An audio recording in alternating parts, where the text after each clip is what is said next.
देखने वाले हैं रिफ्लेक्स एक्शन के बारे में। बेसिकली रिफ्लेक्स एक्शन क्या होता है? तो रिफ्लेक्स एक्शन एक क्विक इनवॉलेंट्री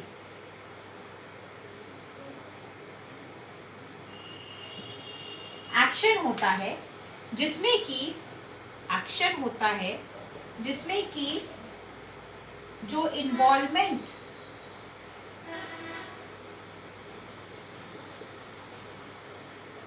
ब्रेन है वो नहीं होता।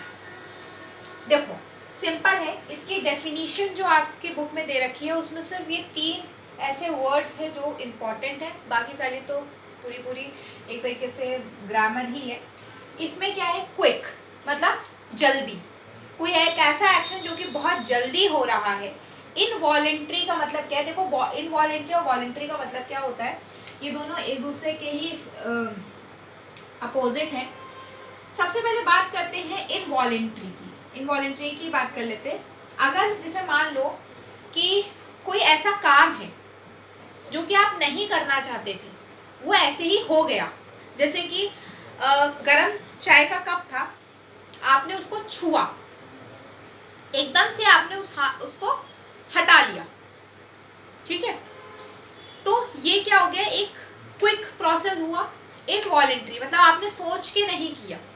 जैसे मान लो आपको किसी ने थप्पड़ मार दिया, ठीक है, तो आपने उसको दोबारा मतलब थप्पड़ मारा तो क्विक हुआ। आपने क्या पहले से ही सोच के रखा था? नहीं, आज तो मैं इसको थप्पड़ मारूंगा ही मारूंगा, चाहे मुझे मारे चाहे ना मारे। उसने मारा इसलिए आपने उसको वापस मारा, ठीक है? वो इनवॉलेंट्री है, ठीक है? आपने उसमें ज्यादा सोचा नहीं, ऐसे ही बस कर दिया। इन्वॉल्वमेंट ऑफ ब्रेन, इसमें ब्रेन का इन्वॉल्वमेंट नहीं होता है, ठीक है? इसमें जो ब्रेन है वो काम, उसमें ज्यादा ब्रेन का जो है इन्वॉल्वमेंट नहीं होता, फटाफट से एक्शन हो जाता है, ठीक है? अब बात करते हैं रिफ्लेक्स आर्क के बारे में। रिफ्लेक्स आर्क एक शॉर्टेस्ट डिस्टेंस होती है जो कि रिसेप्टर से इफेक्टर तक, ठीक है? अच्छा एक चीज समझ लेना कि रिसेप्टर और इफेक्टर जो होते हैं वो कुछ केसेस में सेम भी हो सकते हैं, कुछ केसेस में अलग अलग भी हो सकते हैं, ठीक है? ऐसा कहीं नहीं लिखा है या ऐसा कहीं कोई ऐसा वो नहीं है कि रिसेप्टर होगा वही एक्सेप्टर मतलब इफेक्टर होगा, ठीक है? या कोई जो है क्या कहते हैं इफेक्टर है तो वही रिसेप्टर होगा। दोनों अलग अलग भी हो सकते हैं और एक भी हो सकते हैं, ठीक है? तो रिसेप्टर से इफेक्टर तक का जो शॉर्टेस्ट पाथ होता है that is known as reflex arc. अब इसका पाथवे समझते हैं।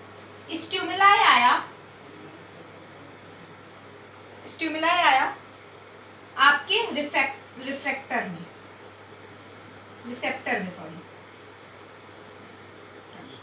रिसेप्टर में आया।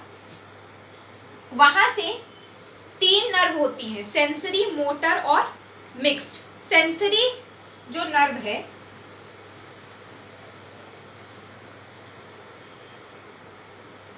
उसने उसको सीएनएस तक पहुंचाया, मतलब ब्रेन या स्पाइनल कॉर्ड तक पहुंचाया, और फिर वो स्पाइनल कॉर्ड से कहाँ गया? मोटर नर्व के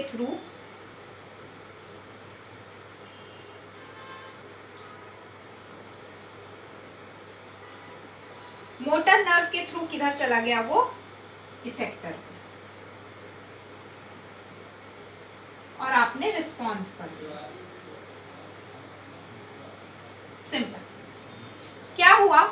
रिफ्लेक्स एक्शन एक ऐसा एक्शन जो कि क्विक है, इनवॉलंटियर है, उसमें कोई भी इन्वॉल्वमेंट ऑफ ब्रेन नहीं। रिफ्लेक्स आर्क क्या होती है? एक शॉर्टेस्ट डिस्टेंस होती है between the effector and receptor, ठीक है? उसके बीच का शॉर्टेस्ट पाथवे जो वो ट्रैवल करती है उसको रिफ्लेक्स आर्क बोलते हैं। इसमें सबसे पहले स्टिमुलाई आया, रिसेप्टर के पास आया, रिसेप्टर से सेंसरी नर्व के थ्रू वो किधर जाएगा?